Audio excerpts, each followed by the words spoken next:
What makes Star Wars so endlessly captivating? Is it the lightsabers, the epic space battles, or maybe the ancient wisdom of the Jedi? Perhaps. But there's something more, something deeper that keeps fans coming back. The mysteries. For decades, fans have questioned, theorized, and pieced together the hidden meanings behind the galaxy far, far away. From Darth Vader's origins to the true purpose of the Sith, these stories have sparked 1,000 what-ifs, and some of these questions have turned into full-blown theories that challenge everything we think we know about Star Wars.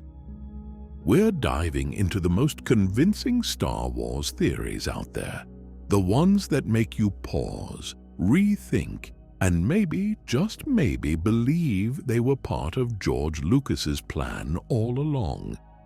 From the quirky possibility that Jar Jar Binks is a Sith Lord to the chilling idea that Palpatine orchestrated Anakin's birth, there's no shortage of fascinating twists.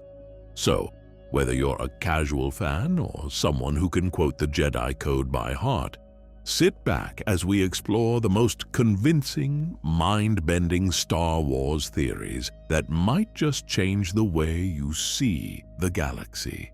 Let's begin with a fan favorite, Darth Jar Jar.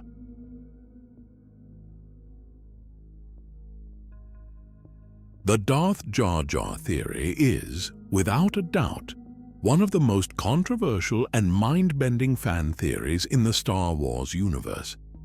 At first glance, it seems ridiculous.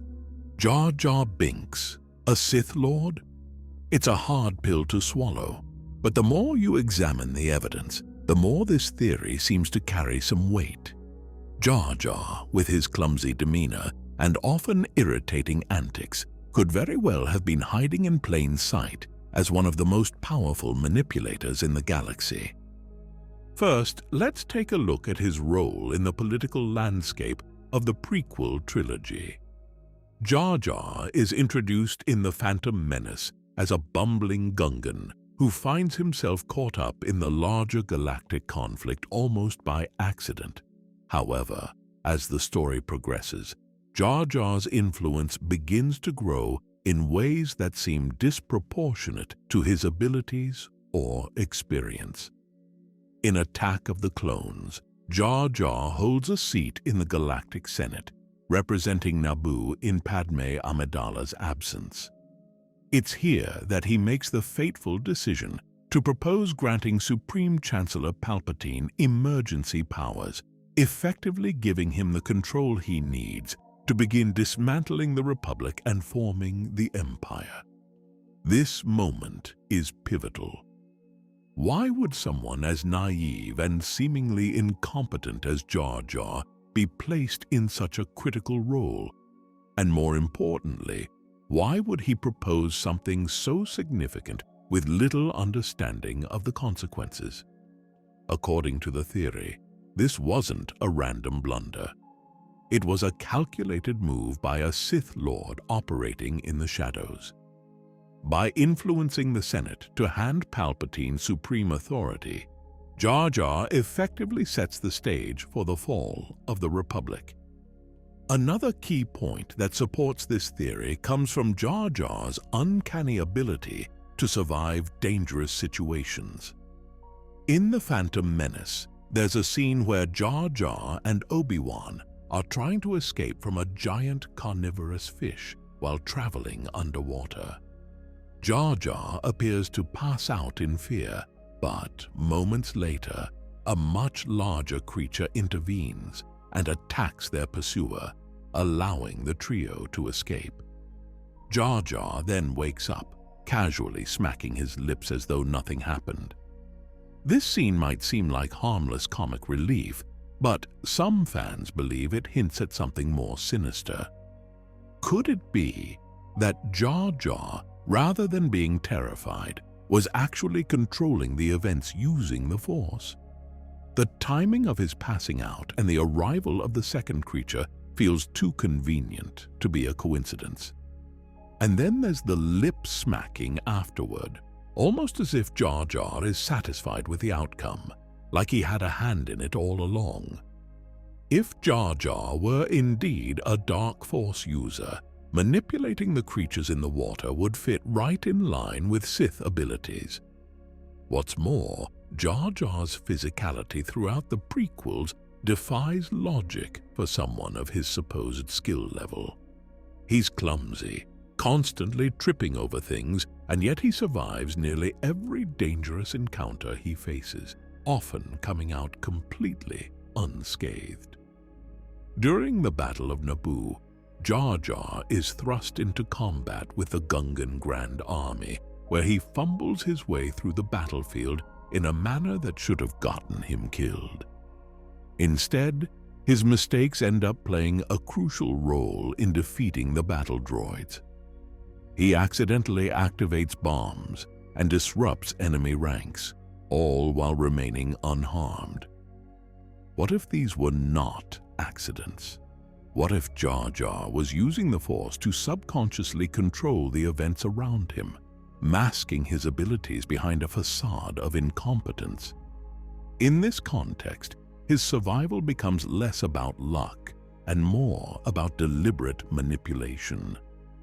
Then there's the question of his ability to influence others. In The Phantom Menace, Qui-Gon Jinn uses the Force to persuade Boss Nass to agree to help Naboo. This moment is subtle, but shows how susceptible the Gungans are to mind tricks. Now, consider Jar Jar. In Attack of the Clones, when he proposes that Palpatine be granted emergency powers, his speech is awkward and unconvincing. Yet, it works. The Senate agrees. How does someone with Jar Jar's lack of political acumen manage to pull off such a critical motion? Some supporters of the theory suggest that Jar Jar may have been using a form of Force persuasion, similar to the Jedi mind trick, to subtly influence those around him. It's possible that he was manipulating the Senate without anyone realizing it, just as Palpatine was doing on a grander scale. An important part of this theory also touches on the idea that George Lucas originally intended for Jar Jar to be revealed as a Sith Lord. But this plot line was abandoned due to the overwhelmingly negative reception to the character. While there is no concrete evidence to back up this claim, Lucas has gone on record saying that Jar Jar was meant to play a much larger role in the prequels than he ultimately did. If Lucas had planned to turn Jar Jar into a major villain, it would have been a bold move, one that would have drastically changed the way we view the prequels. Jar Jar's clumsiness, his seeming lack of intelligence, and his frequent proximity to power make him an ideal candidate for someone hiding in plain sight. The Sith have always thrived on deception, using misdirection to achieve their goals. It's possible that Jar Jar, far from being the fool everyone thought he was actually playing the long game, working in concert with Palpatine to dismantle the Republic and ensure the rise of the Empire. If this is true, then Jar Jar Binks could be one of the most dangerous characters in the entire Star Wars saga. A Sith Lord who used his bumbling persona as the perfect cover to manipulate events behind the scenes. At its core, the Darth Jar Jar theory turns the entire perception of Star Wars on its head. It takes what was seen as the trilogy's most annoying character and reimagines him as a mastermind who orchestrated the downfall of the galaxy. While we may never know for sure if this was Lucas's plan, the evidence laid out by fans certainly gives us something to think about. Jar Jar's actions, his uncanny ability to survive, and his suspicious role in granting Palpatine power suggest that there's far more to this character than meets the eye.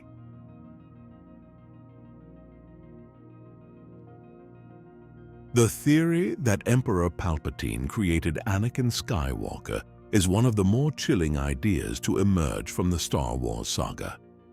It reinterprets Anakin's entire existence, turning him from a child of prophecy into the result of dark manipulation. While Revenge of the Sith only hints at this possibility, it's easy to see why fans latched onto the idea. There are just too many coincidences surrounding Anakin's birth for it to be purely natural. In Revenge of the Sith, Palpatine tells Anakin the story of Darth Plagueis, his former master. According to Palpatine, Plagueis had such mastery over the Force that he could prevent death and, more significantly, create life by influencing the midichlorians, the microscopic organisms that exist within all living beings and are the key to connecting with the Force. Palpatine's tone during this conversation is almost conspiratorial, as if he's dropping hints to Anakin without fully revealing his hand. Could Palpatine have learned this technique from Plagueis and used it to manipulate Anakin's conception? Anakin's mysterious origins provide fertile ground for this theory. In The Phantom Menace, Shmi Skywalker, Anakin's mother, famously tells Qui-Gon Jinn that there was no father. Anakin simply was.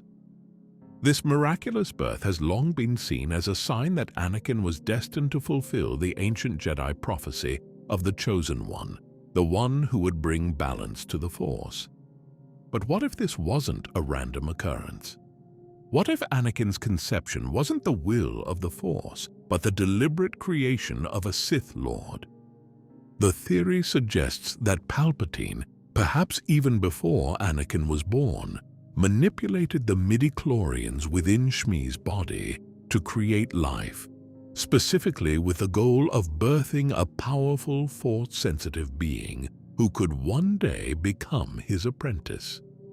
This would make Anakin not the product of some divine prophecy, but rather the result of a Sith plot designed to bring the galaxy under the dark side's control. If Palpatine did create Anakin, it would completely reframe the prophecy of the Chosen One. Rather than being the Jedi's ultimate savior, destined to restore balance to the Force, Anakin would be the Sith's greatest weapon, engineered from birth to fulfill Palpatine's long-term plan. This would add a tragic layer to Anakin's story, turning him into a pawn in a game that was set in motion before he was even born.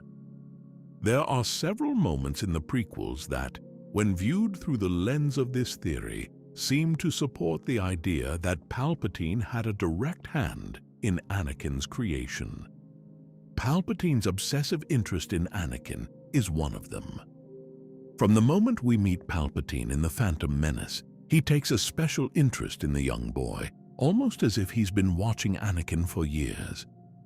In Attack of the Clones, Palpatine continues to subtly guide Anakin's development, often positioning himself as a father figure or mentor. By the time Revenge of the Sith rolls around, Palpatine's influence over Anakin is complete, and he easily manipulates him into turning against the Jedi and embracing the dark side. But Palpatine's manipulation goes beyond just words. The theory suggests that Palpatine had a vested interest in Anakin from the very beginning because he was the one who created him. In Revenge of the Sith, when Palpatine recounts the tale of Darth Plagueis, he does so with an air of satisfaction, as if he's not just telling a story, but revealing his own involvement in Anakin's fate. Palpatine tells Anakin that Plagueis had the power to create life, but he doesn't mention whether he himself has mastered this technique. Yet, the implication is clear. If Palpatine learned how to create life, then it stands to reason that Anakin's creation was not an accident, but part of Palpatine's grand design all along. Anakin's extreme connection to the Force also raises questions about his origins. From a young age, Anakin exhibits an unprecedented level of Force sensitivity, something that even the Jedi Council is unsure how to handle. Qui-Gon Jinn immediately identifies Anakin as potentially the Chosen One, based on his midichlorian count, which is higher than any Jedi has ever seen. If Anakin truly was created by the manipulation of midichlorians, then this would explain why he is so uniquely powerful. It was no accident. Palpatine may have been crafting the ultimate Sith apprentice from the very start. This theory also lends a darker twist to the relationship between Anakin and Palpatine. If Palpatine created Anakin, it means that their bond goes beyond mere mentorship or manipulation. Anakin would, in a sense, be a child of the dark side, Palpatine's creation, brought into existence for the sole purpose of helping the Sith rise to power. This makes Anakin's fall to the dark side in revenge of the Sith even more tragic. He wasn't just seduced by Palpatine's promises of saving Padmé or gaining ultimate power. His entire life was shaped by the dark side from the moment he was conceived. If true, this theory also reshapes the Skywalker lineage, suggesting that the family's destiny was tied to the Sith from the very beginning. The Skywalkers have always had a unique relationship with the Force. But if Anakin was created by Palpatine, it means that the Skywalker bloodline was, in part, a creation of the Sith. This revelation would make the family's struggle between the light and dark sides even more poignant. The dark side would have been intertwined with their legacy from the start, and the Skywalkers' journey to restore balance would become even more significant, as they'd be undoing the very evil that led to their creation. Of course, there's no definitive proof within the films that Palpatine created Anakin. The idea is largely speculative, based on Palpatine's cryptic words and the strange circumstances of Anakin's birth. But the theory has gained popularity because it adds depth and tragedy to Anakin's story. Rather than being a random child of prophecy, Anakin becomes a product of the Sith's manipulation, a pawn in Palpatine's plan to control the galaxy. And if this theory is true, then Anakin's ultimate redemption in Return of the Jedi becomes all the more powerful.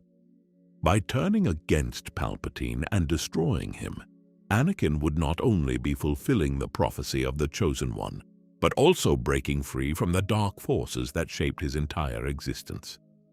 Regardless of whether this theory is true, it's clear that Palpatine had a vested interest in Anakin from the moment he first appeared in The Phantom Menace.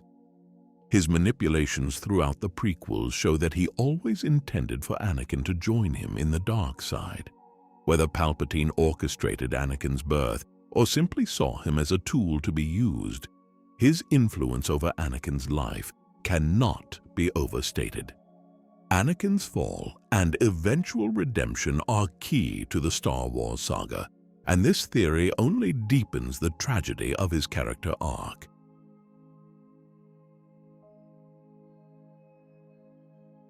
Speaking of Palpatine's manipulative ways, here's a theory that takes his darkness to a whole new level.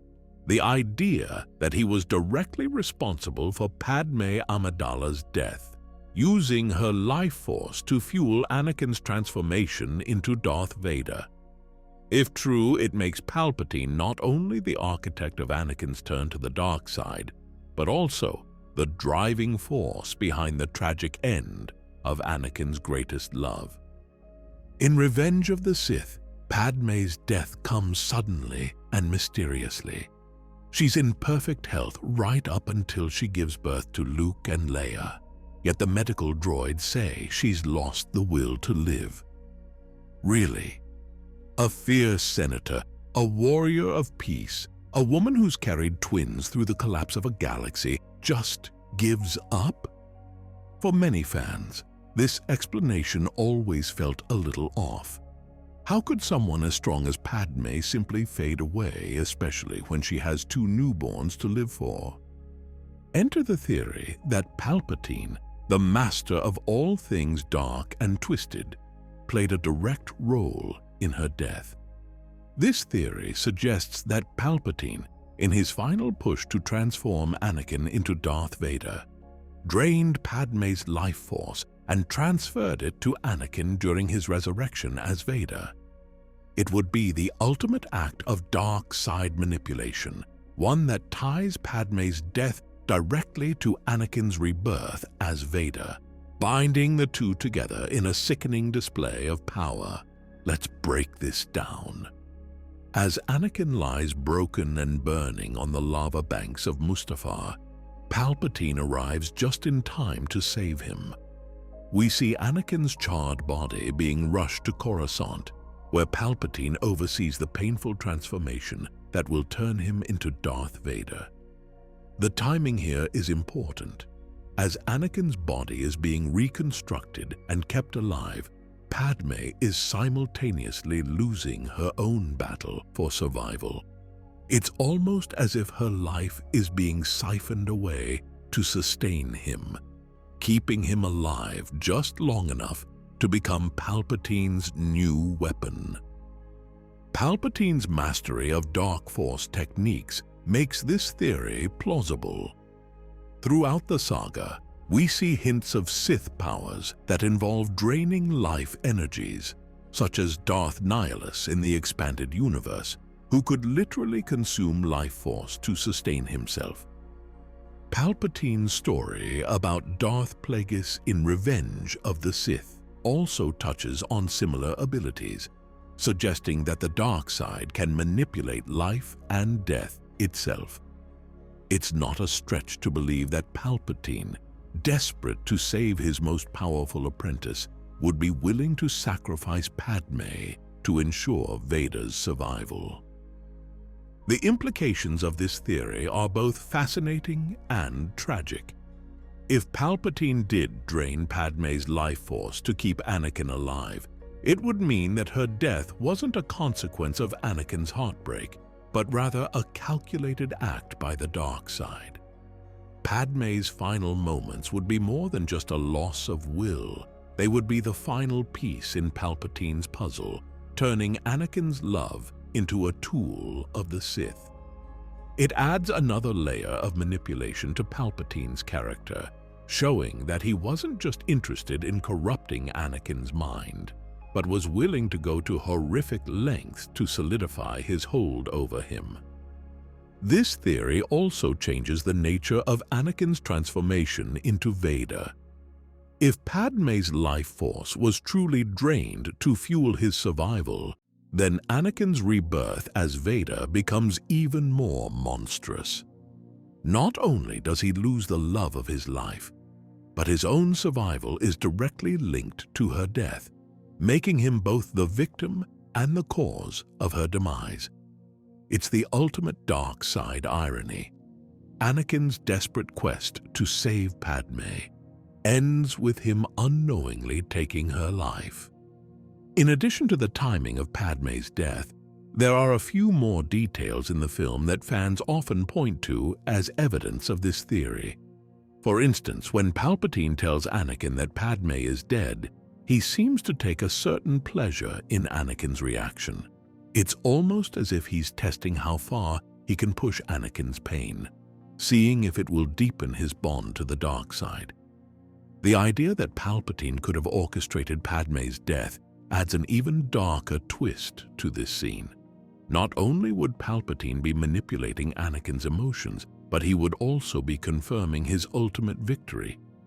He's taken everything from Anakin and turned him into the very thing he feared becoming.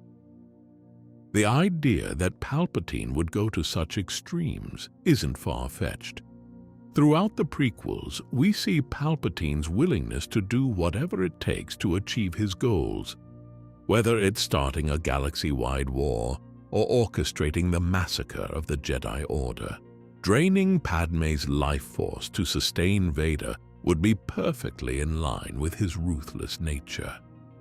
After all, for Palpatine, everything is a means to an end, and there's no price too high when it comes to consolidating power. If this theory holds true, It fundamentally reshapes the narrative of Anakin's fall. Padmé's death, which was once seen as a result of Anakin's own choices, becomes an act of dark side manipulation that seals his fate as Darth Vader. It's not just about Anakin failing to save her. It's about the dark side actively claiming her life to bind Anakin to its will. The tragedy of Anakin's story becomes even more poignant. He thought he was fighting to save Padmé, but in reality he was being led down a path that would cost her life and his soul. Whether or not Palpatine really did drain Padmé's life force, this theory adds depth to the Star Wars saga, turning Padmé's death from a vague medical mystery into a calculated act of Sith power. It makes Palpatine not only the mastermind of galactic domination, but also the architect of Anakin's deepest pain. It's the kind of sinister manipulation that defines the Sith and Palpatine's character perfectly.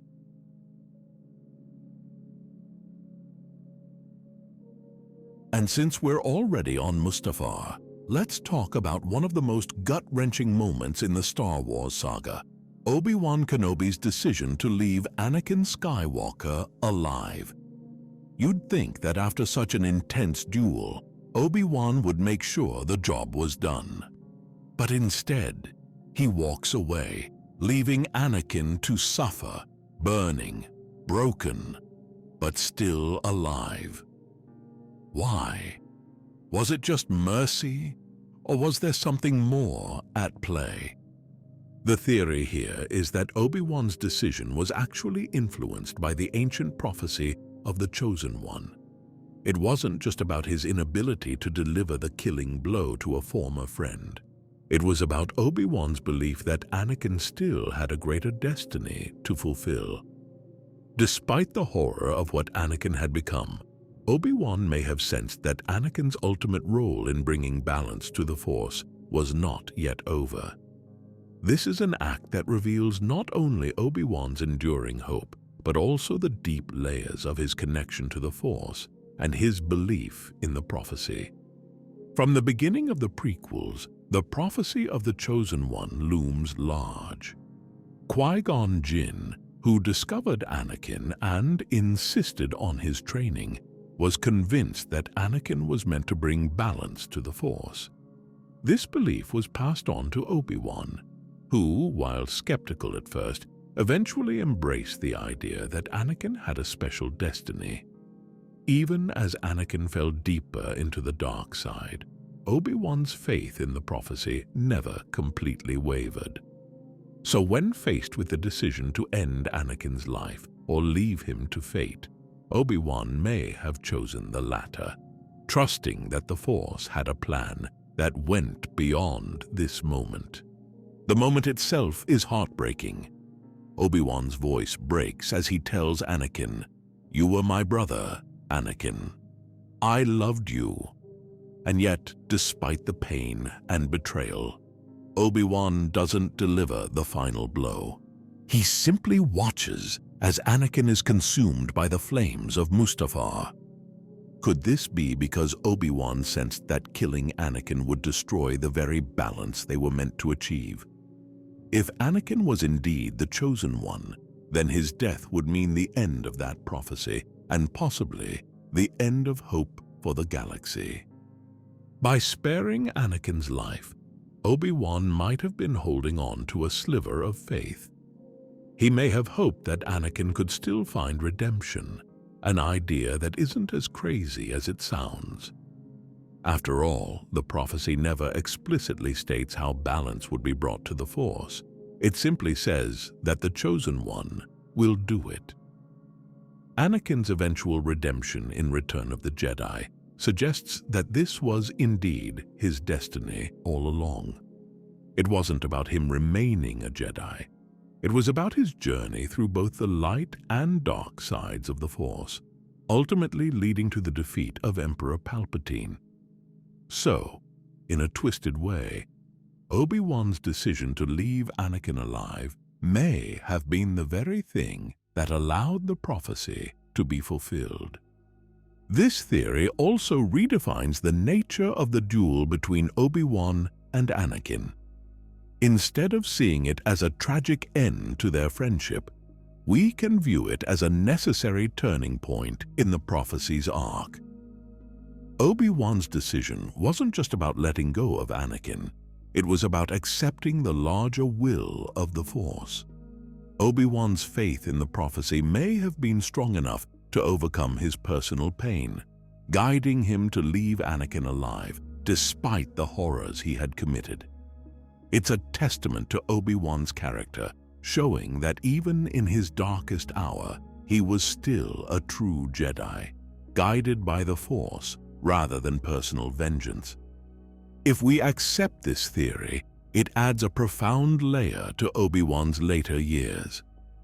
In A New Hope, Obi-Wan tells Luke that Anakin is more machine than man, twisted and evil.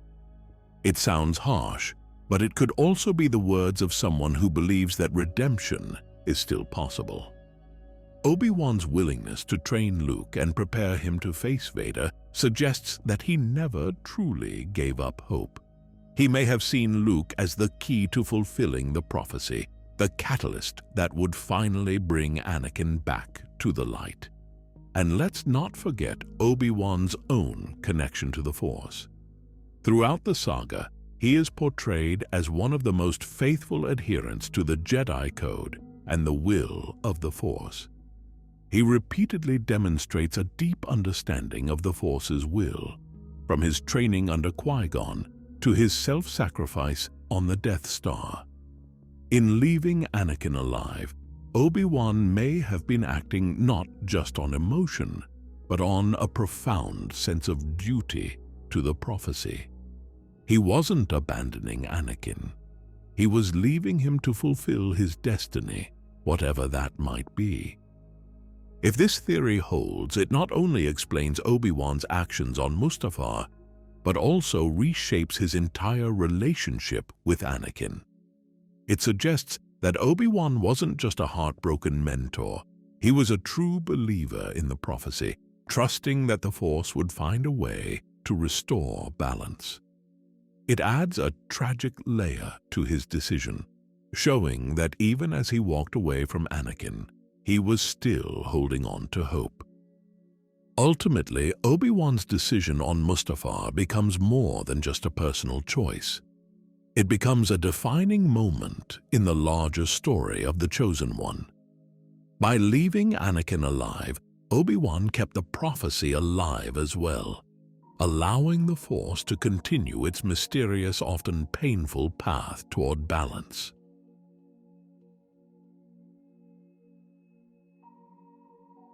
The idea that Mace Windu survived his dramatic fall in Revenge of the Sith is one of those theories that refuses to go away. For many fans, it's simply too hard to accept that one of the most powerful Jedi in the galaxy could be killed off so abruptly. After all, this is Mace Windu we're talking about. The Jedi Master with unparalleled combat skills, a purple lightsaber, and a fighting style that embraced both the light and dark sides of the Force.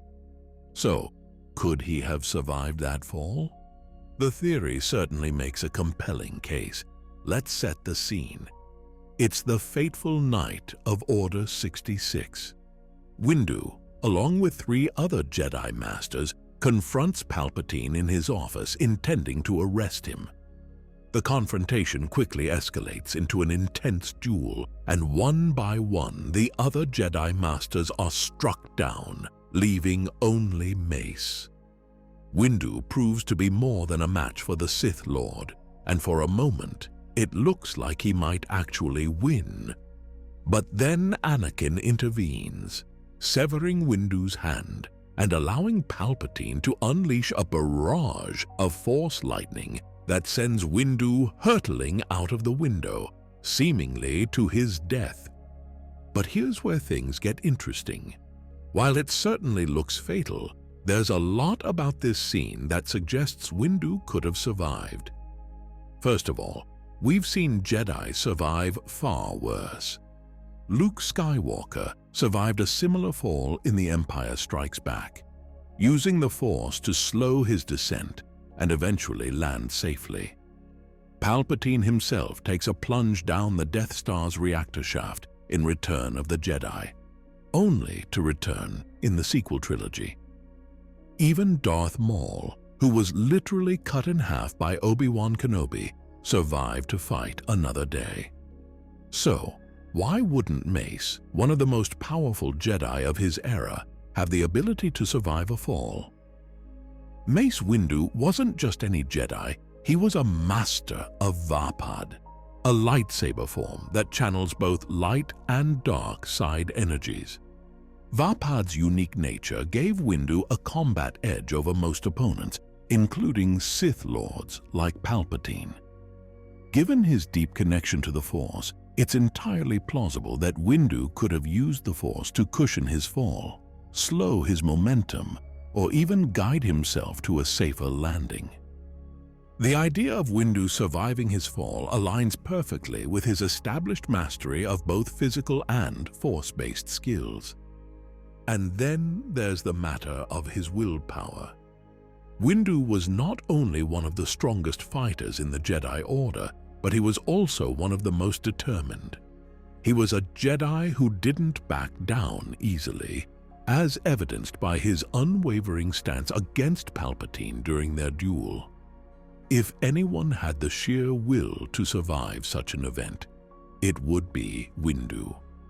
His survival wouldn't just be a physical feat, it would be a testament to his resolve, his refusal to let the Sith win, even in the face of overwhelming odds. Interestingly, Samuel L. Jackson, who portrayed Mace Windu, has repeatedly stated that he believes Windu survived. Jackson has even suggested that he'd love to return as the character in future Star Wars stories. His endorsement of the theory has given it an extra dose of credibility and sparked endless speculation about where Windu might be if he did survive. Would he be in hiding, like Obi-Wan and Yoda? Or would he be plotting his return, waiting for the right moment to strike back against the remnants of the Empire? If Windu did survive, it opens up some fascinating narrative possibilities. Imagine a wounded, scarred Mace Windu, physically and emotionally, navigating a post-Order 66 galaxy. He'd be an exile, a Jedi haunted by his failure to stop Palpatine and prevent the rise of the Empire. Windu's survival would add an intriguing layer to the post-prequel era, offering a potential ally to other surviving Jedi like Ahsoka Tano, or a new mentor figure for characters like Luke Skywalker. The potential for Windu's return in the Star Wars canon is tantalizing. A showdown between Mace Windu and Darth Vader, for example, would be an epic clash of two titanic figures, each scarred by the events of the past.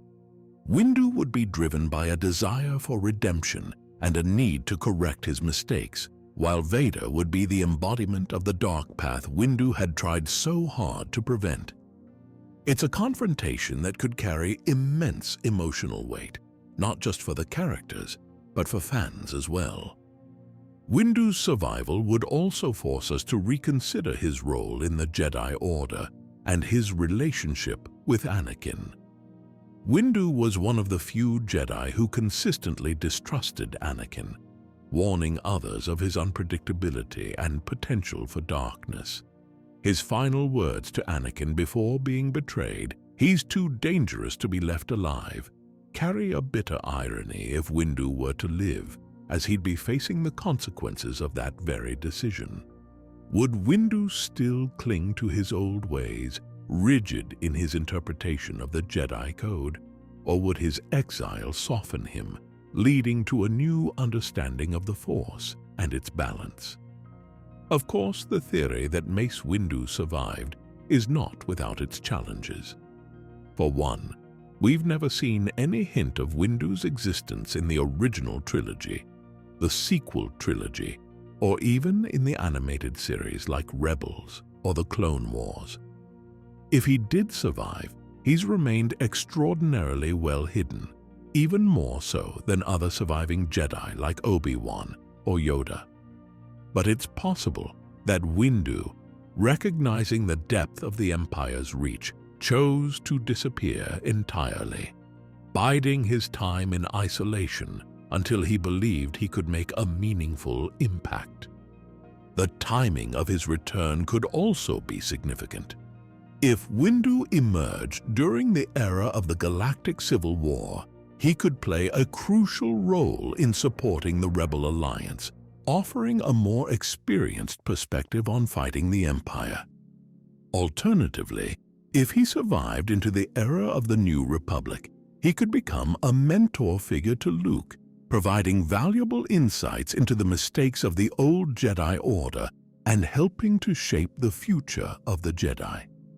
In any case, the possibility of Windu's survival would not only add a new chapter to his story, but it would also create ripples throughout the broader Star Wars universe.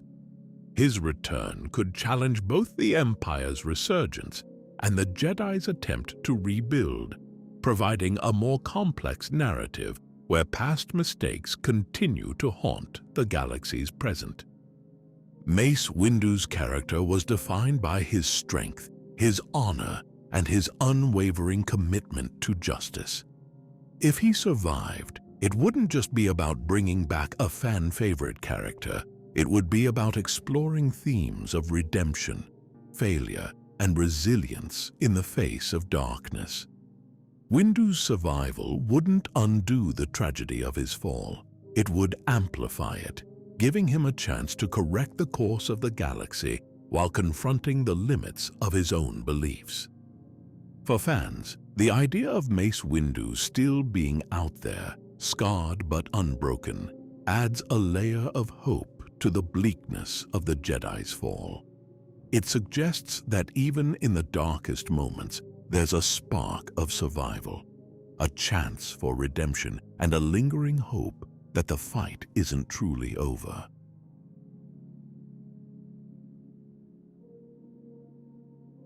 The idea that R2-D2 has been a covert hero all along is one of the more fascinating reinterpretations of Star Wars. For decades, we've known him as the loyal astromech droid, the trusty sidekick who was always there to save the day. But what if R2-D2 was more than just a companion? What if he was actively working to shape the events of the saga, playing a crucial role in the fight against the Empire? At first glance, R2-D2's role seems straightforward. He's a plucky droid with a knack for getting into and out of trouble.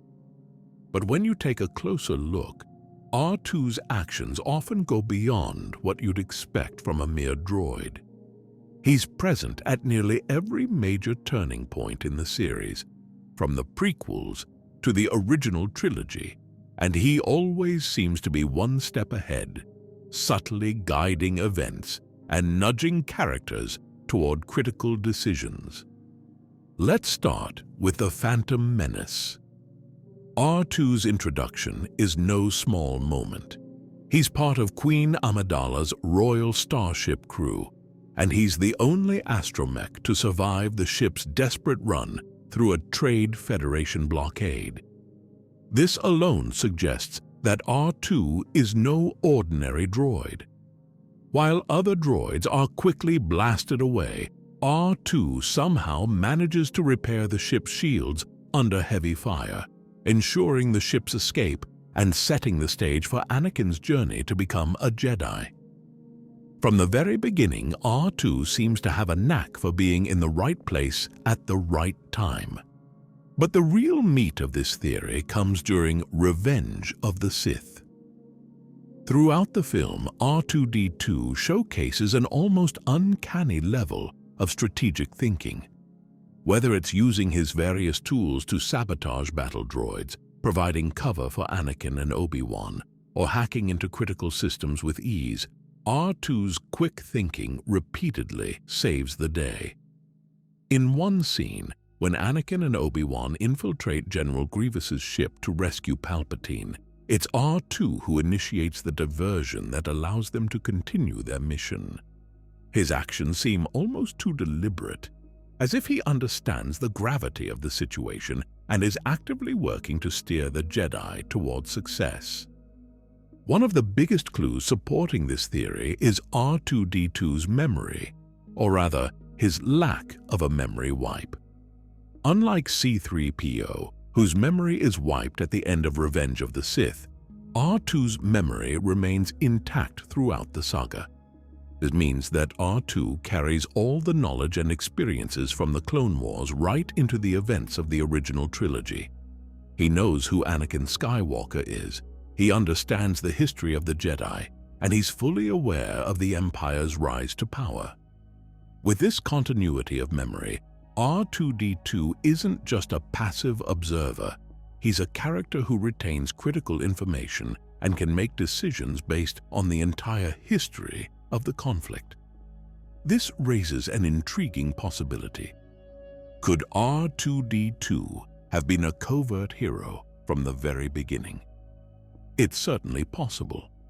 R2's knowledge of the Clone Wars and his experience working alongside key figures like Anakin, Obi-Wan, and Bail Organa would have made him an invaluable asset. It's not a stretch to imagine that he could have been part of an early intelligence network, quietly relaying information to the Rebel Alliance while playing the role of a simple astromech droid. R2's role in A New Hope is perhaps the most obvious evidence of his importance as a hidden hero. He's the one who receives the Death Star plans from Princess Leia, and he's the one who carries the message to Obi-Wan Kenobi. While C-3PO is mostly clueless about what's going on, R2 seems to have a clear sense of purpose. He stubbornly refuses to be captured by the Jawas. He consistently moves toward Kenobi's location, and he even goes so far as to manipulate Luke into removing his restraining bolt, allowing him to continue his mission. These actions suggest a level of intelligence and determination that goes beyond simple programming. Once the plans reach the Rebel base on Yavin 4, R2 continues to play a pivotal role. He's the one who assists in analyzing the Death Star's weaknesses, ultimately leading to the discovery of the thermal exhaust port, a key detail that allows Luke to destroy the station. Throughout the Battle of Yavin, R2 is more than just Luke's co-pilot.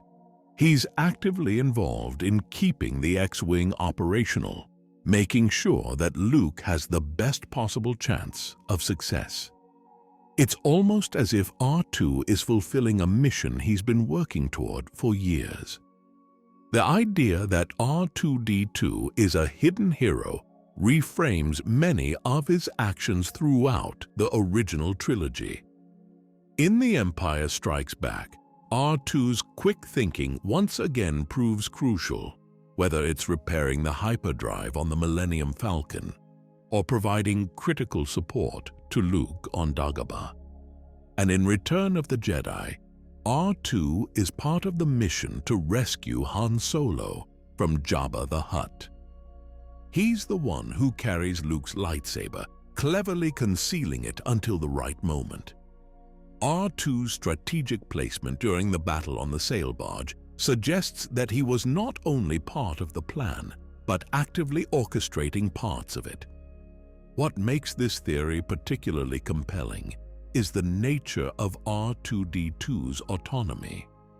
While other droids in the Star Wars universe are often portrayed as subservient or restricted by programming, R2 is different. He frequently displays independent thought, making decisions that impact the larger story.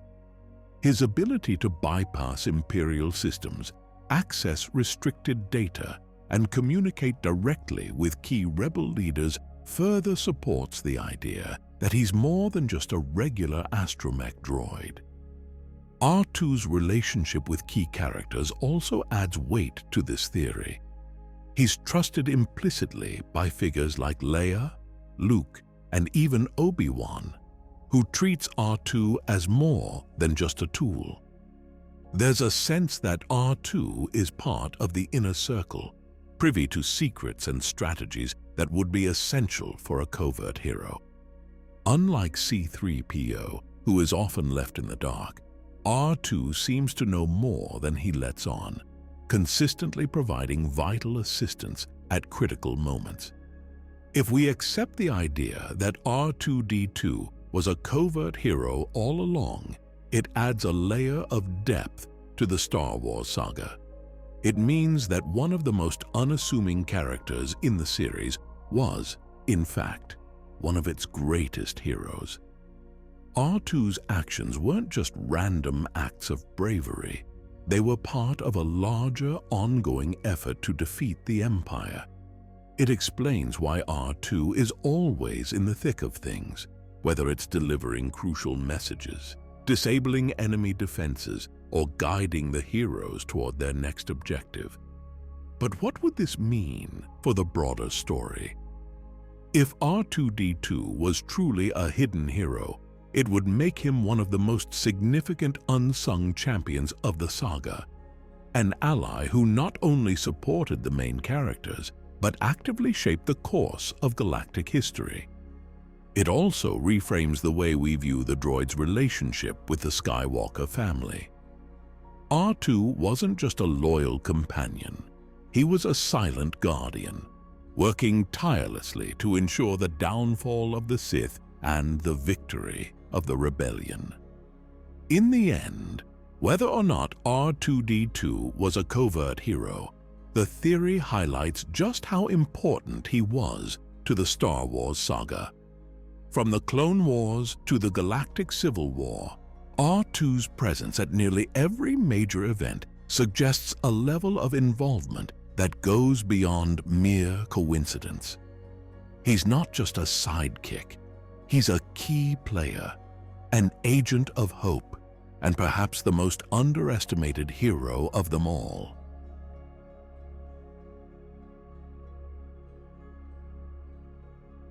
The idea that Qui-Gon Jinn not only foresaw Anakin's fall to the dark side, but actively embraced it as part of a larger plan is a theory that adds a fascinating twist to the Star Wars saga. It suggests that Qui-Gon, often seen as the wise but stubborn maverick of the Jedi Order, was not merely naive or overconfident about Anakin's potential. Instead, he understood that Anakin's journey through both the light and dark sides was necessary for the prophecy of the Chosen One to be fulfilled. From his very introduction in The Phantom Menace, Qui-Gon is portrayed as a Jedi who follows the living Force, a more spontaneous and intuitive approach to the Force compared to the rigid, dogmatic teachings of the Jedi Council. This connection to the living Force is what drives Qui-Gon to trust his instincts and take risks, even when they go against the Council's decisions. He is a character defined by his deep sense of purpose, one who is willing to challenge the established norms of the Jedi Order if he believes it is in line with the Force's will. The theory proposes that Qui-Gon saw more in Anakin than just his potential as a Jedi. He saw the darkness within him too. He recognized that Anakin, with his extraordinary connection to the Force, was both a force for great good and immense danger.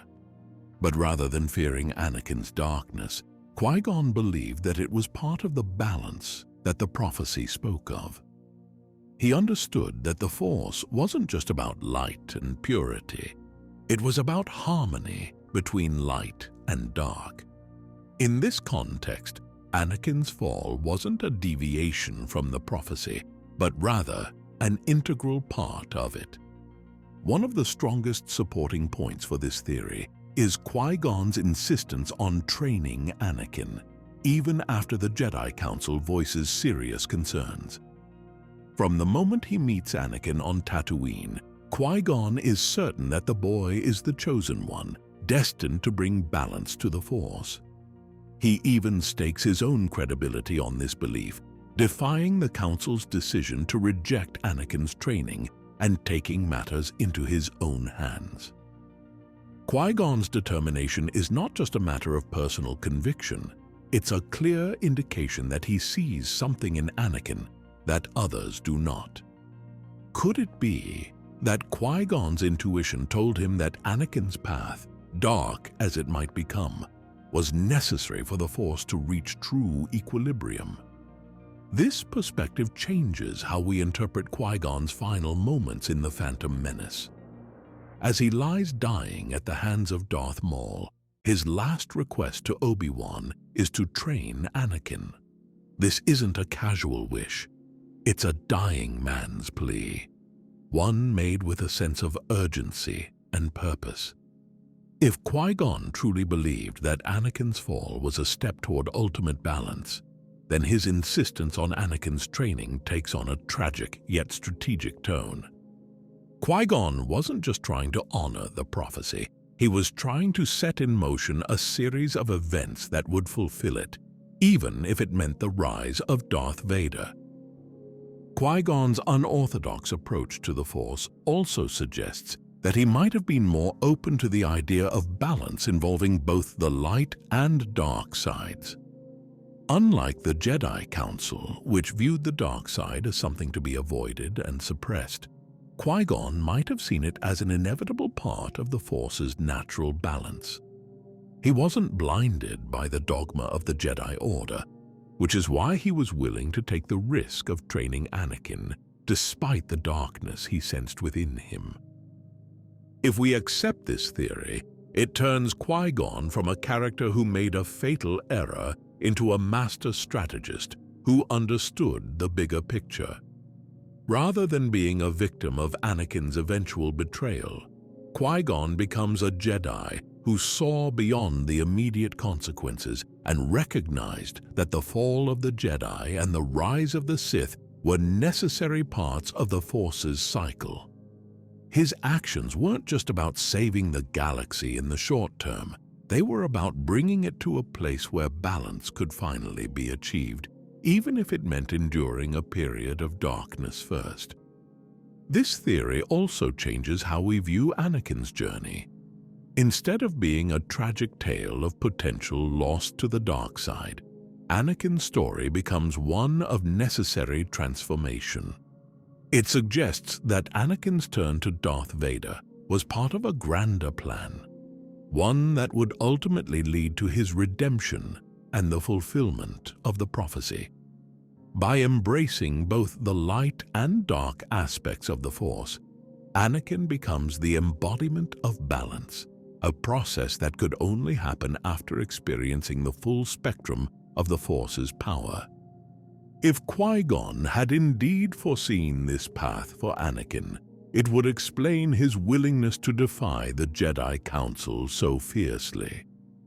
He wasn't just acting out of stubbornness or misplaced faith. He was acting on a vision of the Force's will. Qui-Gon was always portrayed as a Jedi who operated on a deeper level of intuition, guided by a sense of destiny rather than rules. This makes it entirely plausible that he saw Anakin's future and understood it as part of a necessary process for achieving balance. This theory also sheds light on Qui-Gon's interactions with the Force after death. In the Clone Wars series, it is revealed that Qui-Gon learned to retain his consciousness after death, becoming one of the first Jedi to achieve this form of immortality. His connection to the living Force allowed him to understand aspects of the Force that other Jedi could not. If he foresaw Anakin's eventual redemption, it's possible that Qui-Gon continued to guide the events of the saga from beyond, subtly influencing characters like Yoda and Obi-Wan in their efforts to train Luke, who would ultimately redeem Anakin. There's an undeniable irony in the idea that the very Jedi who set Anakin's path in motion was the one who foresaw the darkness that would follow. But this irony is also what makes the theory so compelling. Qui-Gon's understanding of the prophecy wasn't about avoiding the darkness. It was about embracing it as a necessary part of the journey. This interpretation paints him as a visionary, one who saw the full picture of what the Force required, even if it meant enduring great personal loss. If true, this theory adds a tragic yet heroic layer to Qui-Gon's character. He wasn't just a Jedi who believed in the Chosen One. He was a Jedi who believed in the Force's larger design, one that required balance through both creation and destruction. In this context, Qui-Gon's decision to train Anakin wasn't a mistake. It was a calculated choice made by someone who understood that sometimes the path to balance requires walking through darkness before finding the light. Ultimately, this theory transforms Qui-Gon from a maverick who took a gamble on Anakin into a Jedi who had a deep, almost prophetic understanding of the Force's will. His story becomes one of foresight, sacrifice, and unwavering belief in the prophecy, even when it meant embracing the darker aspects of the Force. It adds a layer of complexity to Qui-Gon's character, making him not just a wise mentor, but a Jedi whose actions were guided by a profound sense of destiny.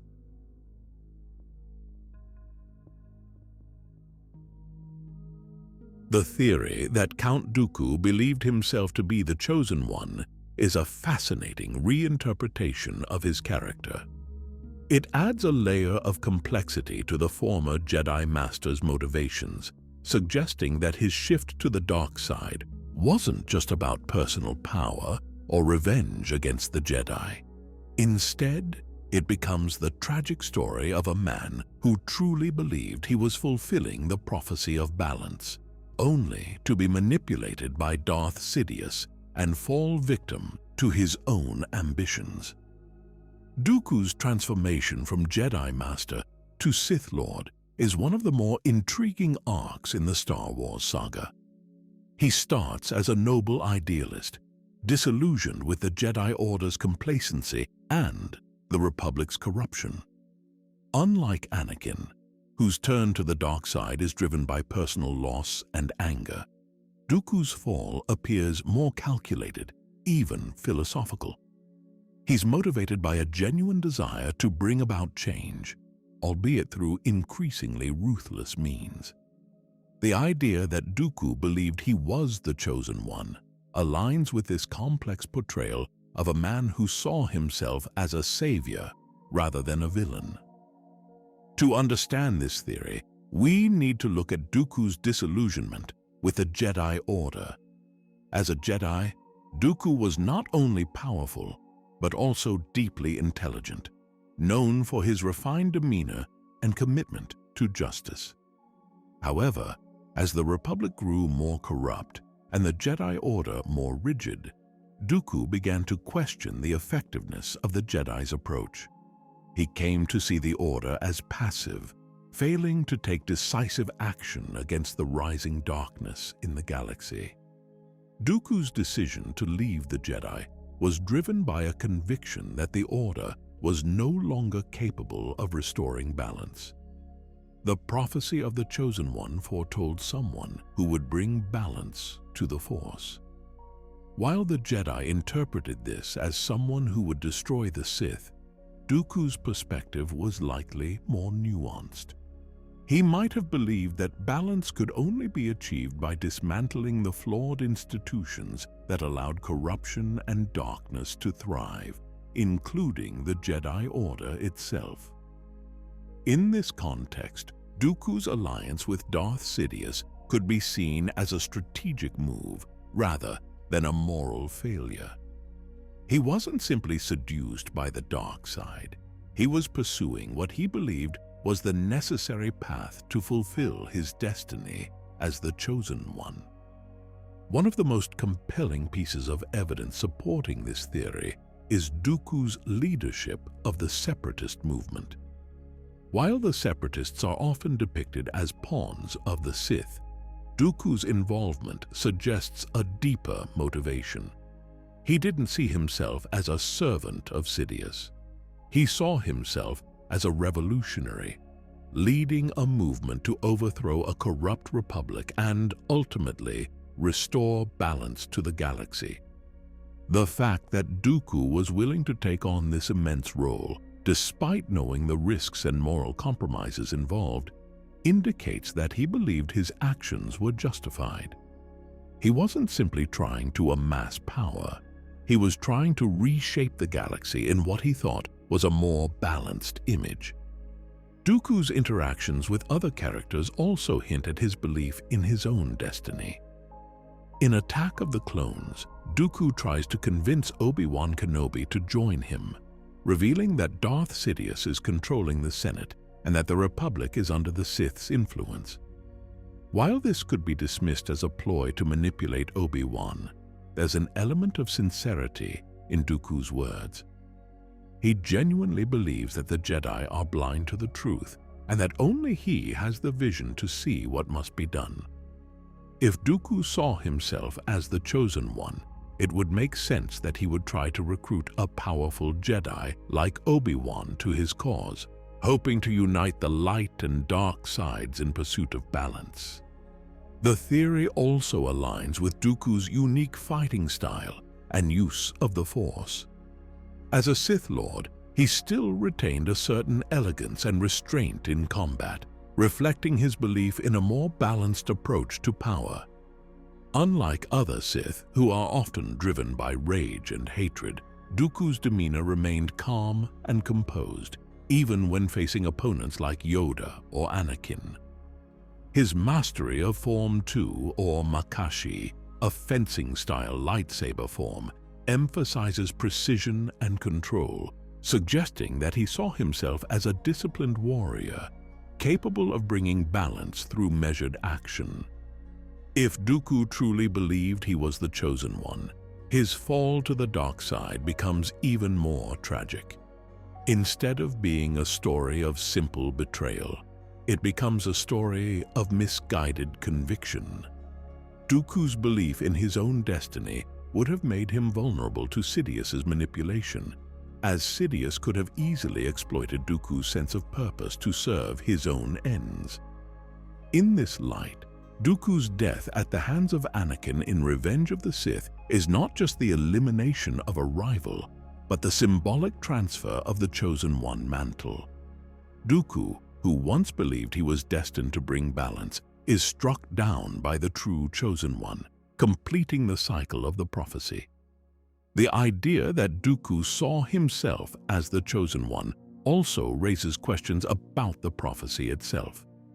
If Dooku could misinterpret the prophecy so profoundly, it suggests that the nature of the Chosen One was always open to interpretation.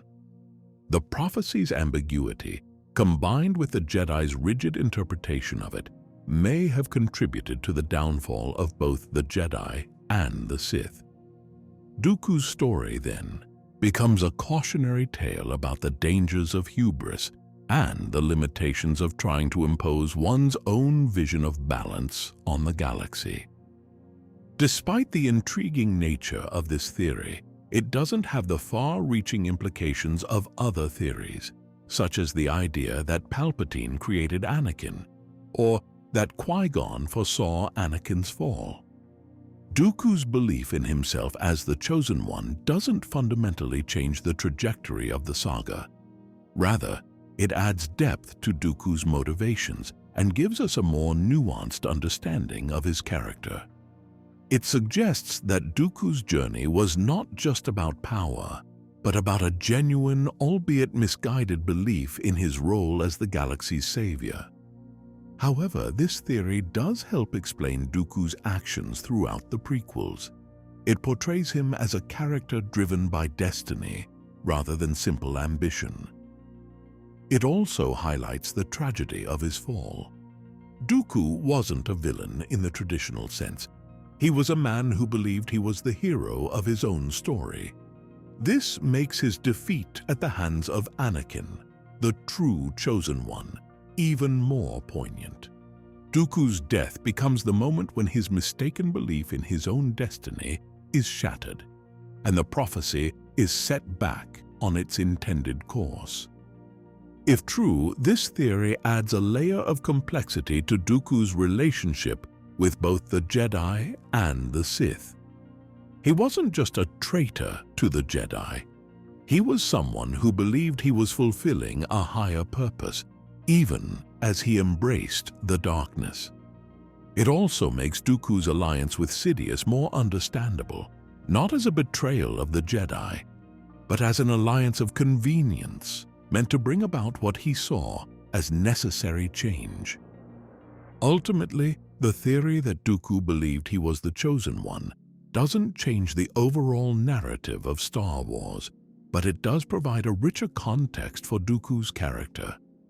It turns him from a mere Sith apprentice into a tragic figure, one whose ambition was fueled by a genuine desire to fulfill the prophecy, even if it meant turning against everything he once believed in.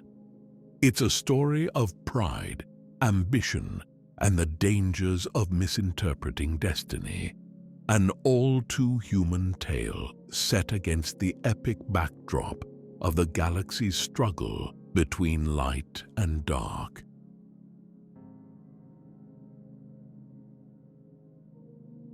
The idea that Yoda could have defeated Emperor Palpatine in revenge of the Sith, but chose not to, offers a new perspective on the iconic duel between the galaxy's most powerful Force users. It suggests that Yoda's retreat wasn't a matter of defeat, but rather a calculated decision based on his understanding of the bigger picture. It's a theory that adds a layer of wisdom to Yoda's character, portraying him as a Jedi Master who saw beyond the immediate battle and prioritized the long-term survival of the Jedi and the eventual fulfillment of the prophecy. To set the stage, the duel between Yoda and Palpatine is one of the most intense moments of the prequel trilogy. It takes place in the Senate chamber, with Yoda confronting the newly anointed Emperor after the catastrophic Order 66. The stakes are monumental. The fate of the Jedi Order and the galaxy itself hangs in the balance. Yoda, wielding all his mastery of the Force, goes toe-to-toe with Palpatine in a battle that's as much about physical prowess as it is about their respective ideologies. The fight is brutal and evenly matched, with Yoda demonstrating his incredible agility, strength, and Force abilities. However, the duel ends abruptly when Yoda is blasted off a Senate pod and ultimately decides to retreat, declaring, "Failed, I have." At first glance, it seems like a straightforward defeat, with the Grand Master of the Jedi Order unable to overcome the raw power of the Dark Lord of the Sith. But this theory argues that Yoda's retreat was not due to a lack of ability. Instead, it was a strategic choice, one made with the future of the Jedi and the prophecy of the Chosen One in mind. Let's examine the idea that Yoda could have defeated Palpatine.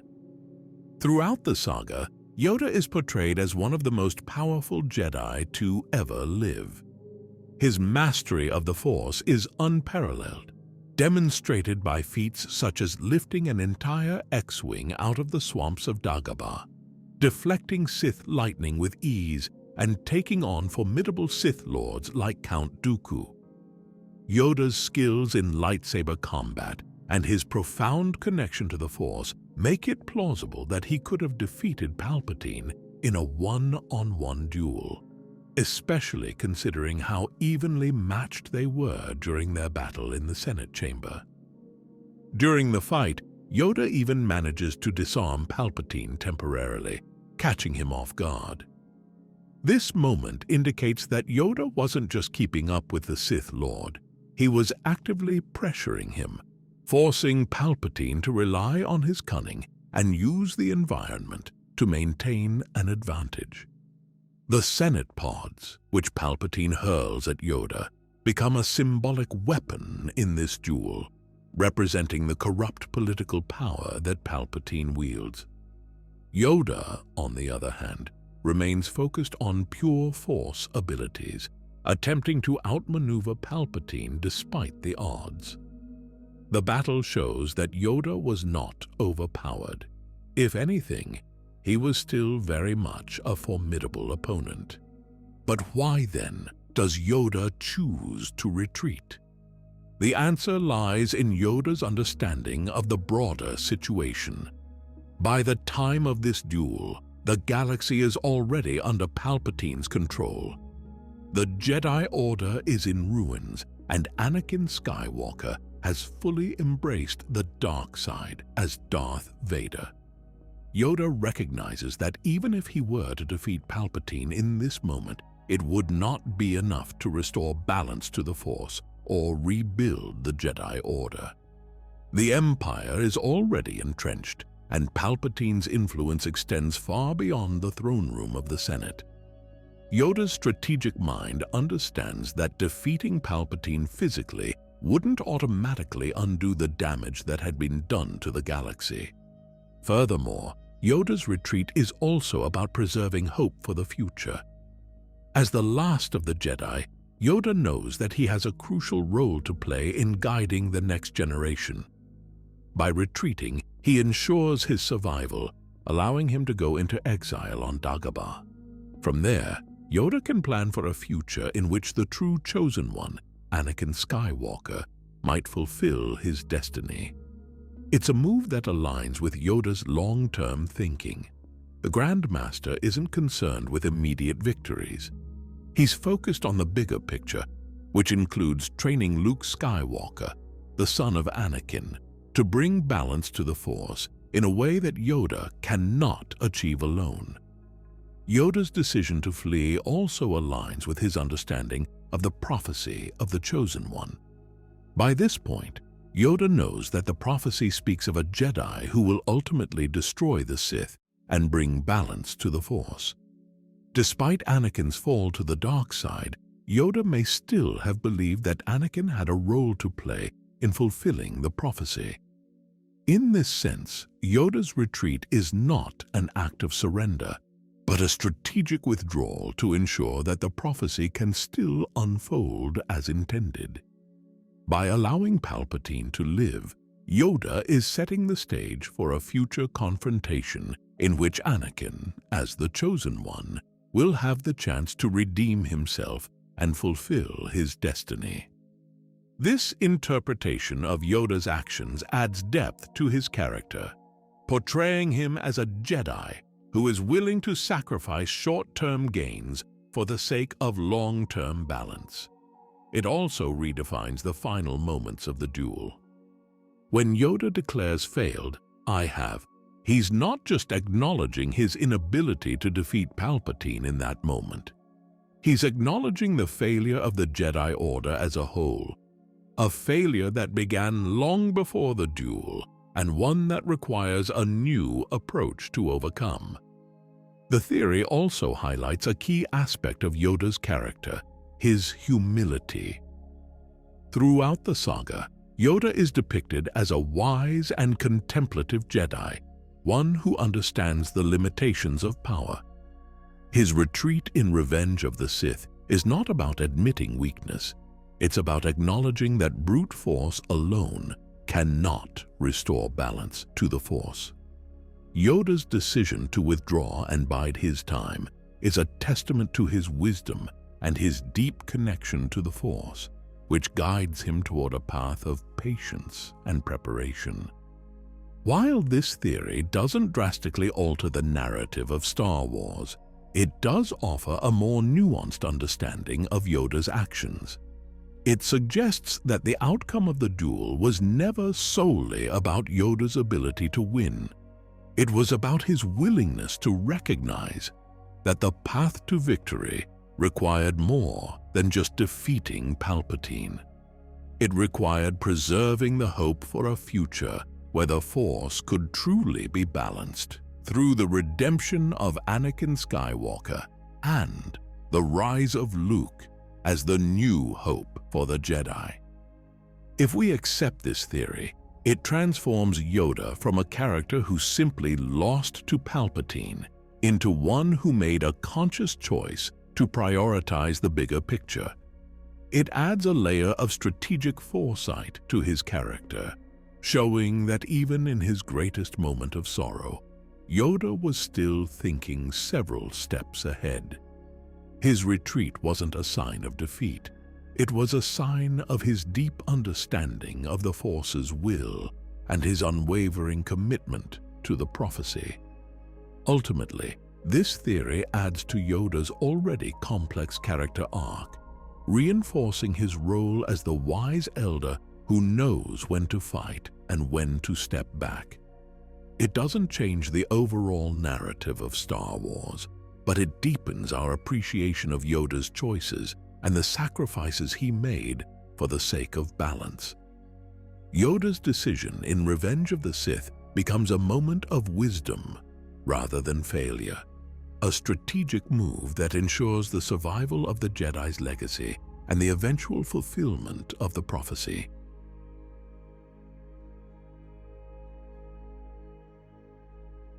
The theory that Anakin Skywalker subconsciously used the Force to influence Padmé Amidala throughout their relationship brings a subtle yet intriguing layer to their dynamic. It suggests that Anakin's intense connection to the Force wasn't limited to his combat skills or physical feats. It also had a psychological and emotional impact on those closest to him, especially Padmé. While not as overtly dramatic as some other theories, this one adds nuance to the couple's relationship, suggesting that Anakin's powerful emotions, love, fear, and obsession, might have inadvertently manipulated Padmé's feelings, decisions, and even her tragic fate. To understand this theory, we need to revisit how the Force operates in Star Wars. It's established that the Force isn't just a tool for telekinesis or lightsaber skills.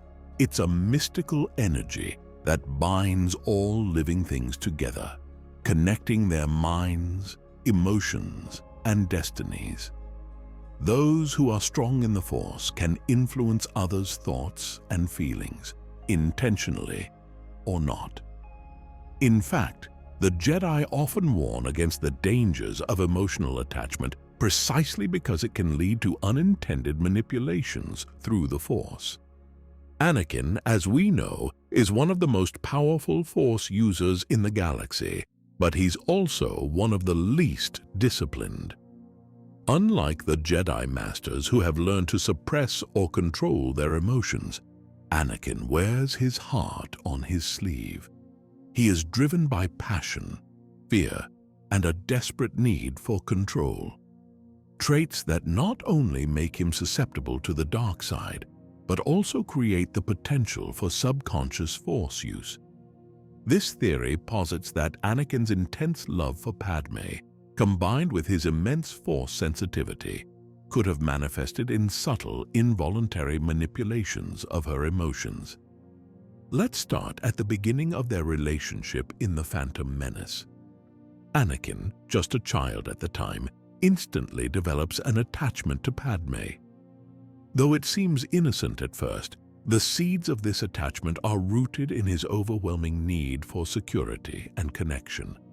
Anakin's loneliness as a slave, combined with his mother's warnings about separation, likely fueled his desire for someone to hold on to. The Force, responding to this deep yearning, might have already started creating a bond between them, one that was invisible but powerful. By the time Attack of the Clones unfolds, Anakin's feelings for Padmé have grown into full-blown romantic obsession. His declarations of love are intense, bordering on possessive. Anakin confesses to being haunted by dreams of Padmé and consumed by thoughts of her. While it's easy to chalk this up to youthful infatuation, there's a deeper implication if we consider the theory. Could Anakin's emotional volatility have unintentionally influenced Padmé's feelings? Padmé, initially hesitant about their relationship due to her duties as a senator and the implications of a Jedi's forbidden love, ultimately succumbs to Anakin's persistent advances. The theory suggests that Anakin's subconscious use of the Force might have tipped the scales in his favor, amplifying her emotions and pushing her toward him. Consider the scene on Naboo, where Anakin and Padmé share a forbidden kiss. Padmé's initial response is to pull away, citing their duties and the consequences of pursuing a relationship. Yet, despite her logical reservations, she finds herself drawn back to Anakin. The theory proposes that Anakin's powerful, though unintentional Force influence might have blurred the lines between her genuine feelings and those enhanced by the Force's subtle manipulation. It's not mind control per se, but more of a subconscious amplification of emotions, a phenomenon that aligns with how the Force is known to work in other contexts, such as when Jedi can sense and heighten emotions in battle. Moving into Revenge of the Sith, Anakin's relationship with Padmé takes on a darker tone. His love becomes increasingly possessive and desperate, driven by prophetic visions of her death in childbirth. Anakin's fear of losing Padmé consumes him, pushing him further down the path of the dark side. The theory suggests that during this period, Anakin's subconscious use of the Force becomes even more potent, driven by his growing fear and darkness. As Anakin's inner turmoil intensifies, so too might his unintentional influence over Padmé. Padmé's own behavior in Revenge of the Sith raises questions that align with this theory. She continues to support Anakin, even as he becomes more erratic and unhinged. She's aware of his brutal actions against the Tusken Raiders from Attack of the Clones, and while she is disturbed by this revelation, she doesn't break off their relationship. In Revenge of the Sith, Padmé's commitment to Anakin remains steadfast, despite her awareness of his growing darkness. The theory suggests that her unwavering love might have been, at least partially, a result of Anakin's subconscious influence, which kept her emotionally tied to him even as his behavior became increasingly dangerous. One of the most compelling aspects of this theory is how it reframes the final act of Revenge of the Sith. Padmé's death, described by medical droids as a result of her losing the will to live, has always been controversial among fans. How could such a strong character simply give up? The theory offers an explanation. Anakin's subconscious Force influence, coupled with his turn to the dark side, may have had a draining effect on Padmé's life force. Just as Palpatine is theorized to have drained Padmé's life to sustain Darth Vader, Anakin's own internal turmoil could have contributed to her demise, albeit unintentionally. His desperation to control her fate and keep her alive might have backfired, resulting in the very outcome he feared most. If this theory holds weight, it adds a tragic layer to Anakin and Padmé's love story. It suggests that their relationship was not purely natural, but intertwined with the dark side's insidious influence.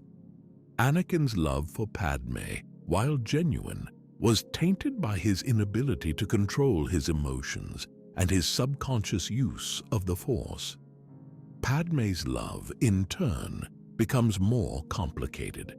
Was it entirely her own, or was it partially shaped by the overwhelming Force presence of the man she loved? This interpretation doesn't undermine Padmé's agency, but rather highlights the complexity of loving someone as powerful and conflicted as Anakin. Moreover, the theory speaks to the broader themes of Star Wars, particularly the dangers of unchecked power and attachment. Anakin's inability to control his emotions and desires serves as a cautionary tale, about the potential consequences of Force sensitivity without discipline. The Jedi's warnings about attachment aren't just about preventing romantic entanglements. They're about understanding the potential for Force users to subconsciously impose their will on others, even when they don't intend to. This theory, while not as dramatic as others, deepens our understanding of the psychological and emotional dynamics in the saga. It portrays Anakin not just as a victim of the dark side, but as someone who unknowingly became a manipulator through his unchecked use of the Force. It also adds a layer of tragedy to Padmé's character, suggesting that her unwavering love for Anakin might have been influenced by forces beyond her control. It's a subtle yet poignant interpretation that emphasizes the complexity of their relationship and the insidious nature of the dark side. Ultimately, whether or not Anakin truly did subconsciously influence Padmé through the Force, the theory enhances our appreciation of their tragic love story. It shows that the Force's reach extends beyond battles and lightsaber duels. It can shape relationships, emotions, and destinies in ways that aren't always visible. Anakin's story is not just about power and betrayal. It's also about the unintended consequences of love when wielded by someone as powerful as the Chosen One.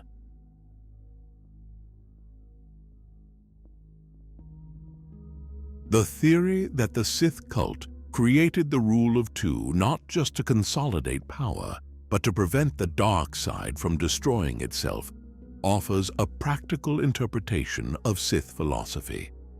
It emphasizes the internal dynamics of the Sith, shedding light on how a faction driven by ambition, betrayal, and a thirst for power managed to survive for centuries. While it may lack the dramatic twists found in theories about Palpatine creating Anakin or Yoda strategically retreating, it provides a compelling look at the Sith's survival strategy, one that's as much about self-preservation as it is about dominating the galaxy. To understand this theory, we need to first consider what the Rule of Two actually is. Established by Darth Bane roughly 1,000 years before the events of the Phantom Menace, the Rule of Two dictates that there should only ever be two Sith, a master to embody power and an apprentice to crave it. The goal is to ensure that the Sith's strength is concentrated and that their inevitable power struggles are minimized. On the surface, it's a strategy to maintain secrecy and avoid detection by the Jedi. But this theory suggests that the Rule of Two wasn't just about hiding from the Jedi. It was a deliberate attempt to curb the destructive tendencies inherent in the dark side itself. The Sith, by their very nature, are driven by ambition, power, and betrayal. The dark side thrives on emotions like anger, hatred, and fear, forces that fuel a constant desire for dominance among its followers. Historically, the Sith's greatest weakness wasn't the Jedi, but their own internal conflicts. Before the Rule of Two, the Sith operated as a larger organization, often with many Sith lords vying for control. This inevitably led to infighting, with apprentices overthrowing masters, rivals assassinating each other, and the dark side consuming itself in chaos. The Sith's inability to maintain unity was their Achilles heel, making them vulnerable to both internal collapse and external defeat by the Jedi. Darth Bane, the architect of the Rule of Two, recognized this flaw after witnessing the near-total destruction of the Sith in the final battle of the Sith-Jedi War. According to this theory, Bane understood that the dark side's inherent nature would always drive the Sith towards self-destruction unless it was contained. The rule of two wasn't just a practical measure to rebuild the Sith in secrecy. It was a radical reform designed to ensure the long-term survival of the dark side by controlling its most dangerous tendencies. By limiting the number of Sith to just two, Bane effectively created a system that forced the Sith to channel their ambition and treachery in a more focused manner. Under the rule of two, the master and apprentice dynamic becomes a controlled cycle of power transfer. The master holds ultimate authority, representing the culmination of Sith knowledge and strength, while the apprentice is driven by the desire to surpass the master. This dynamic allows for a gradual, albeit ruthless, evolution of Sith power, rather than a chaotic free-for-all. When an apprentice becomes strong enough to defeat the master, the cycle repeats, ensuring that only the strongest survive and that the dark side's power is preserved rather than squandered in internal wars. This interpretation of the rule of two adds depth to Sith philosophy, suggesting that the Sith are not just power-hungry megalomaniacs, but strategic thinkers capable of self-reflection. Darth Bane's reform was not a retreat. It was a sophisticated adaptation meant to protect the Sith's long-term interests. By accepting that the dark side's nature is inherently self-destructive, Bane's rule of two aimed to create a more sustainable Sith order. The survival of the Sith wasn't just about remaining hidden from the Jedi. It was about preventing the dark side from consuming itself through unrestrained ambition. Consider the dynamic between Palpatine, Darth Sidious, and Darth Maul, and later between Palpatine and Darth Vader. The rule of two is evident in these relationships, with Palpatine always holding the upper hand while grooming his apprentice to be powerful, but not powerful enough to overthrow him prematurely. The cycle of betrayal is inevitable, but it's controlled, allowing the Sith to maintain power for extended periods without succumbing to infighting. Even Palpatine's manipulation of Anakin Skywalker reflects the principles of the rule of two. Anakin is drawn to the dark side not only because of his desire for power, but because Palpatine carefully nurtures that desire, ensuring that it aligns with the Sith's long-term strategy rather than becoming a wild card. The rule of two also aligns with the Sith's emphasis on secrecy and deception. By keeping their numbers limited, the Sith can operate in the shadows, manipulating events without drawing too much attention. This approach proved incredibly effective as the Sith managed to deceive the Jedi and infiltrate the highest levels of the Republic over the course of a millennium. The rule of two's strategic focus on concentrated power is what allowed the Sith to outmaneuver the more numerous but less cohesive Jedi. While this theory lacks the dramatic revelations of others, it offers a practical explanation for the Sith's endurance. It portrays the Sith not just as impulsive dark side users, but as disciplined strategists who understood that their own power had to be carefully managed. The rule of two becomes less about limiting numbers and more about controlling ambition, an ambition that, if left unchecked, would inevitably lead to the Sith's downfall. Another aspect of this theory is its reflection of broader Star Wars themes. The Sith's focus on power, control, and hierarchy is a dark mirror to the Jedi's emphasis on harmony, balance, and unity. While the Jedi believe that the light side can coexist with peace and balance, the Sith embrace the dark side's chaotic nature, but attempt to impose order on it through the rule of two. This philosophical difference is a microcosm of the larger conflict between the Sith and Jedi, a conflict not just of light versus dark, but of controlled power versus unrestrained power. The Sith's survival through the rule of two also suggests that their understanding of the dark side is more pragmatic than often portrayed. They are aware of its limitations and dangers, and the rule of two is a means of harnessing those dangers rather than being consumed by them. It's a system that recognizes the destructive potential of the dark side, but seeks to channel it into a more focused and sustainable form of power. This perspective makes the Sith more than just antagonists. It makes them a faction that has adapted and evolved over time, using their own philosophy to overcome their inherent weaknesses. If this theory holds true, it paints the Sith as a faction that has mastered not just the Force, but their own nature. It also redefines the rule of two as a survival strategy rather than just a power structure.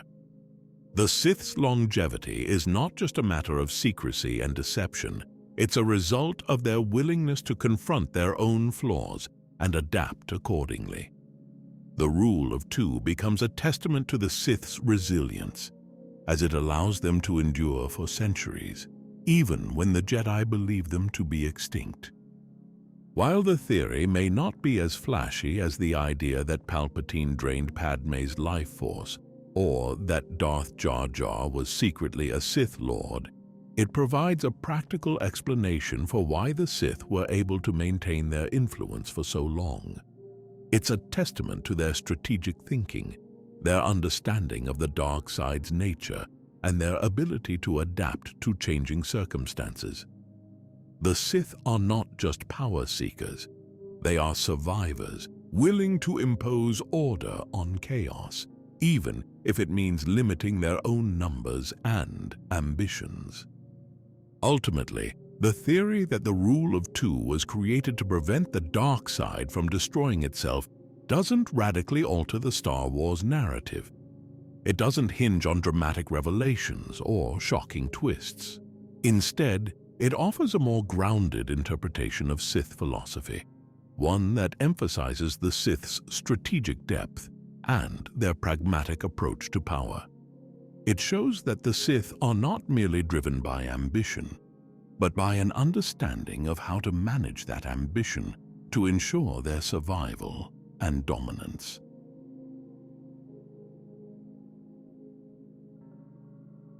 The theory that the Death Star was built not just as a weapon of terror, but as a means for the Sith to destroy potential rivals, including other dark side Force users, adds a strategic layer to its existence in the Star Wars saga.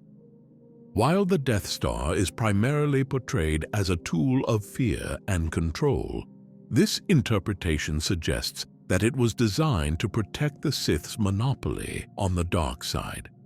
Palpatine, ever the master manipulator, could have envisioned the Death Star as a way to eliminate both the light side and any rogue dark side users who might threaten his ultimate rule. This theory gives the Death Star a new narrative dimension, transforming it from a mere symbol of tyranny into a calculated safeguard of Sith dominance. To understand this theory, we need to consider the core motivations of the Sith. The Sith have always been obsessed with power, gaining it, maintaining it, and preventing others from seizing it. While the Jedi aim to coexist with the Force, seeking balance, the Sith are driven by a desire to control the Force, bending it to their will. This makes them inherently paranoid about potential rivals, including other Force-sensitive beings who might also tap into the dark side. The Sith's history is filled with betrayal and backstabbing, often between master and apprentice. The Rule of Two was created by Darth Bane precisely to address this self-destructive cycle, but the potential for rogue Sith or dark side practitioners remained a looming threat. The Death Star, with its planet-destroying capabilities, could be seen as an extension of this Sith paranoia, On the surface, the Empire's superweapon appears to be designed to enforce the Emperor's control over the galaxy, keeping rebellious systems in line through sheer terror. But if we delve deeper into its strategic implications, the Death Star's primary purpose could have been far more insidious. It was a way to obliterate any worlds harboring Force-sensitive beings who might pose a challenge to Palpatine's rule. Whether they were Jedi hiding in exile, rival dark side users seeking to claim power, or even rebellious factions that might produce Force-sensitive warriors in the future, the Death Star offered the Sith a means of preemptive destruction. The weapon's immense power aligns with this theory.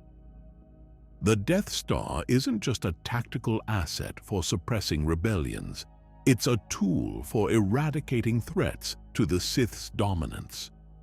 The ability to wipe out entire planets allows the Sith to deal with potential uprisings or concentrations of Force-sensitive beings in one devastating strike. Palpatine, a master of both strategy and manipulation, would have recognized the importance of eliminating all potential competitors, not just the light side-oriented Jedi.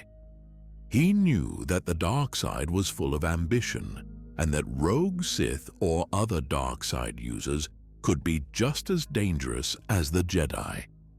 The Death Star, then, becomes a device not just of fear, but of preemptive control, solidifying the Sith's unchallenged position. Consider the use of Kyber crystals in the construction of the Death Star's super laser. Kyber crystals are deeply connected to the Force, serving as the core of lightsabers and a source of immense energy. They are attuned to the Force, resonating with the intentions of their user, whether light or dark. The fact that the Empire used these crystals to power the Death Star's planet-killing weapon adds a chilling layer to the superweapon's purpose. It's not just a technological marvel, it's a weapon imbued with a connection to the Force itself.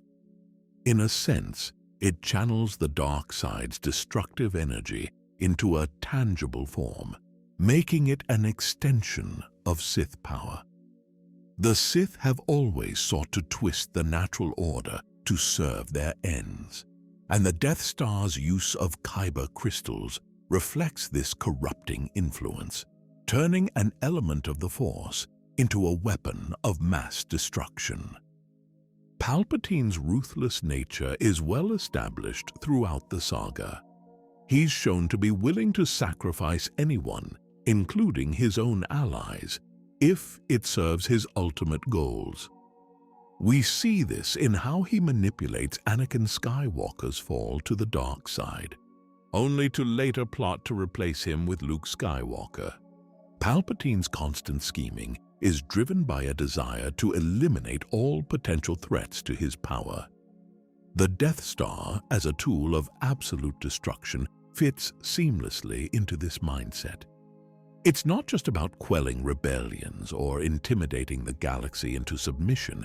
It's about ensuring that no one, Jedi, dark side users, or anyone else can rise to challenge the Sith. The destruction of Alderaan in A New Hope offers a glimpse into how the Death Star might have been intended to be used against potential Force-sensitive threats. Alderaan, a center of political resistance against the Empire, is obliterated to send a message of terror. But if we extend this to the theory, it's not just a message to rebels. It's a demonstration of the Empire's willingness to annihilate entire worlds, to eliminate any and all threats, including those that could harbor future Force-sensitive adversaries. The Death Star's power to annihilate a planet wasn't just about instilling fear. It was about showing that the Sith had the means to wipe out any concentrations of potential Force sensitivity.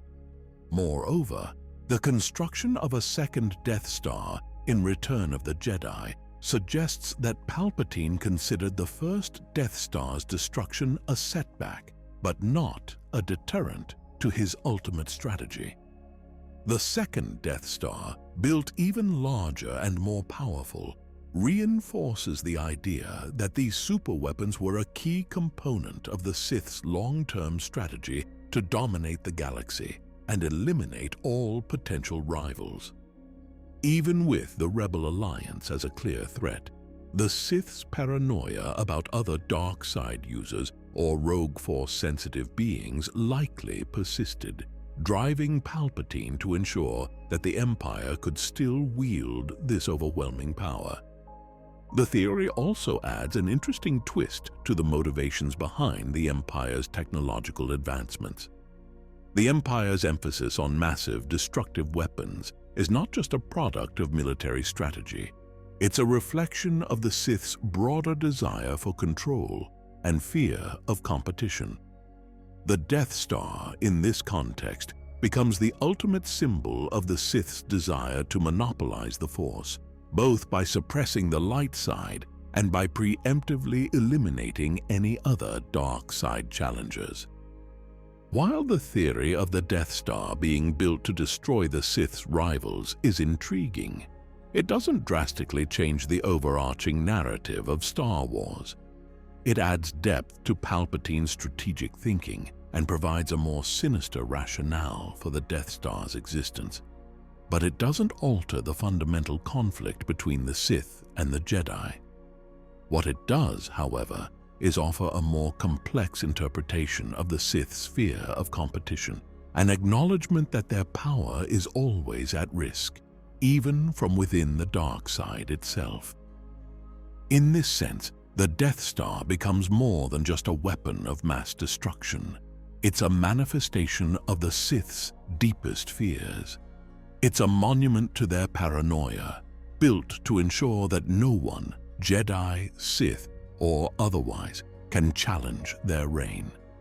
It reinforces the theme of the dark side's inherently self-destructive nature, with the Sith willing to destroy anything, including other dark side users, to maintain their grip on power. The use of the Death Star as a weapon against other dark side users also aligns with Palpatine's eventual desire to replace Vader with Luke Skywalker. Palpatine was always on the lookout for a more powerful apprentice, someone who could help him maintain the Sith's dominance. The Death Star, then, wasn't just a tool for ruling the galaxy. It was a means of ensuring that only the strongest would remain, those who could serve the Sith's purpose without becoming a threat themselves. Ultimately, this theory reframes the Death Star as not just a symbol of tyranny, but as a calculated move by the Sith to maintain absolute control over the Force. It's less about ruling through fear and more about eliminating all potential rivals, whether they're aligned with the light side or the dark. While it may not be as dramatic as other theories, it adds a new layer of understanding to the Sith's strategic mindset, highlighting their willingness to go to any lengths, even destroying entire planets, to protect their power.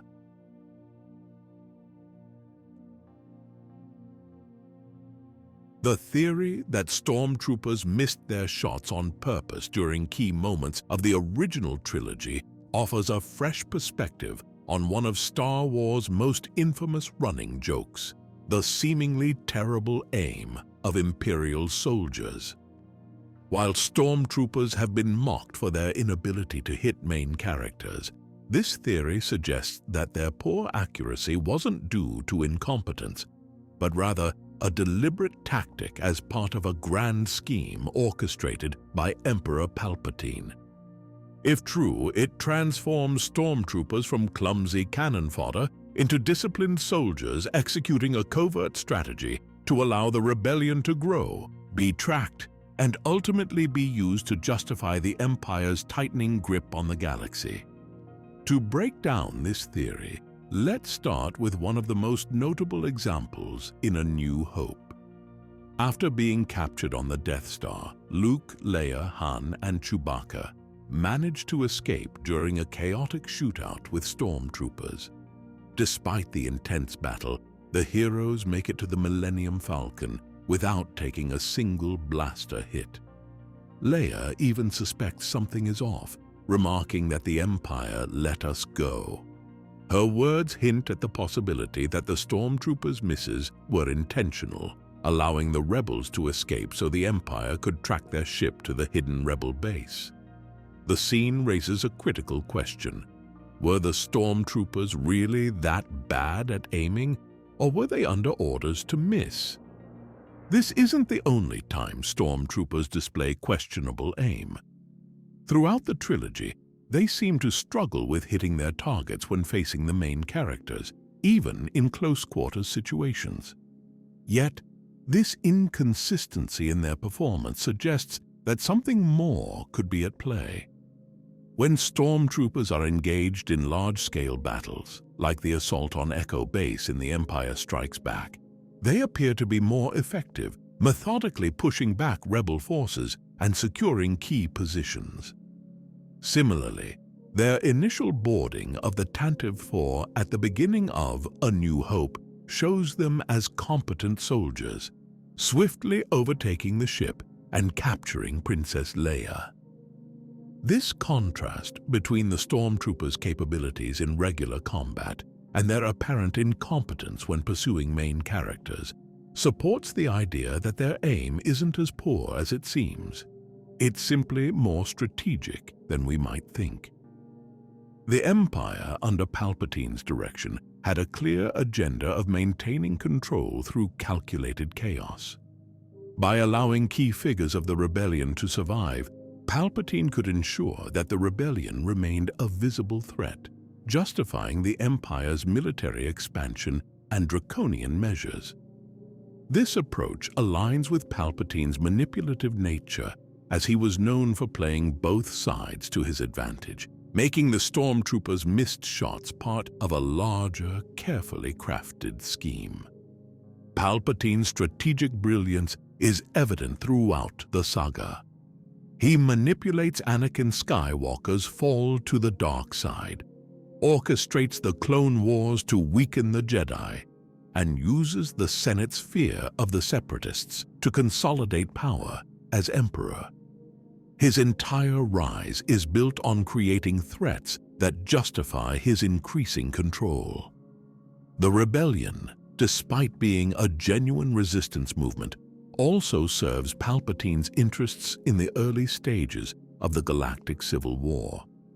By allowing it to grow and appear more formidable, Palpatine can use it as a tool to manipulate the Senate, the populace, and even his own officers into supporting more authoritarian measures. If the Stormtroopers were instructed to let certain rebels escape, it would be a perfect example of Palpatine's strategy of controlled opposition, using his enemies as pawns to achieve his ultimate goals. The theory also adds depth to the Stormtroopers' role in the Empire. While they are often portrayed as faceless minions, this interpretation reimagines them as disciplined soldiers capable of following complex orders, even if those orders involve intentionally missing their shots. In the hierarchy of the Empire, loyalty and obedience are paramount, and the Stormtroopers, as the primary enforcers of Imperial rule, would be expected to follow orders without question. If those orders included intentionally letting key rebels escape to further Palpatine's plans, then the Stormtroopers' seemingly poor aim becomes a mark of loyalty rather than incompetence. Consider, for example, the scene in The Empire Strikes Back when the Millennium Falcon escapes from Hoth. While the Empire's pursuit is relentless, the Stormtroopers' efforts to capture the ship fall short, allowing the heroes to evade capture. It's possible that Palpatine wanted the rebellion to feel emboldened by their escape, encouraging them to gather their forces for a larger battle where the Empire could deliver a more decisive blow. In other words, By missing their targets at critical moments, the Stormtroopers may have been enabling Palpatine's broader strategy of setting up the rebellion for a larger defeat. The final example comes from Return of the Jedi during the Battle of Endor. The Stormtroopers on the forest moon seem almost comically ineffective against the Ewoks, a race of primitive Stone Age warriors. While the Ewoks' victory is often seen as an underdog triumph, this theory suggests that the Stormtroopers' incompetence could have been part of a deliberate effort to draw the rebellion into a false sense of security. Palpatine, after all, allowed the rebel fleet to attack the second Death Star, knowing that the battle would serve as bait for Luke Skywalker. The Stormtroopers' poor performance could be seen as part of this elaborate trap, designed to draw the rebellion into a seemingly winnable battle, while Palpatine executed his plan to corrupt Luke. Of course, the theory doesn't apply to every situation. There are many instances where Stormtroopers are genuinely trying to kill their targets, such as during the capture of Leia on the Tantive 4, or their pursuit of the escaping rebels on Cloud City. But these instances can be seen as exceptions to the broader strategy.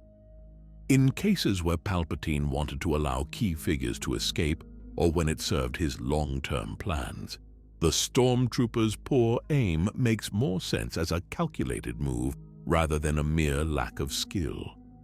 If this theory is true, it adds an unexpected layer of strategic depth to the galactic civil war.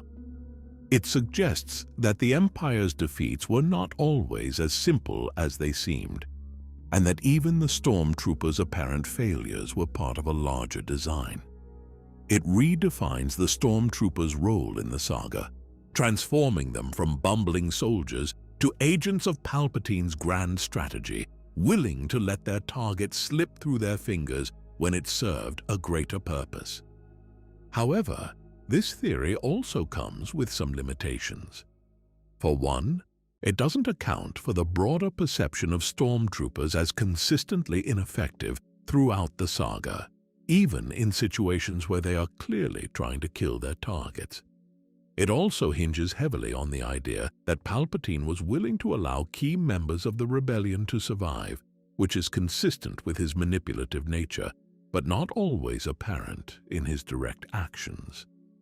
Additionally, the theory requires us to believe that Stormtroopers were consistently able to maintain a facade of incompetence, which could be seen as a stretch, given the chaotic nature of many battles. Despite these limitations, the theory offers a more nuanced view of the Stormtroopers and the Empire's strategy. It aligns with Palpatine's character as a master manipulator who used even his enemies as tools to achieve his goals. It adds a sense of purpose to the Stormtroopers' actions, suggesting that their misses were not always accidental, but rather part of a larger plan to maintain the Empire's hold over the galaxy. If this theory is accurate, it changes the way we view the galactic civil war. It's not just a straightforward battle between good and evil, but a carefully orchestrated conflict in which even the smallest details, like Stormtroopers missing their shots, were part of a grander design. The Stormtroopers, often seen as the butt of jokes, become key players in Palpatine's scheme, executing his will even when it meant allowing their targets to escape. It's a reminder that in Star Wars, appearances can be deceiving, and even the most seemingly incompetent actions might have hidden motivations behind them.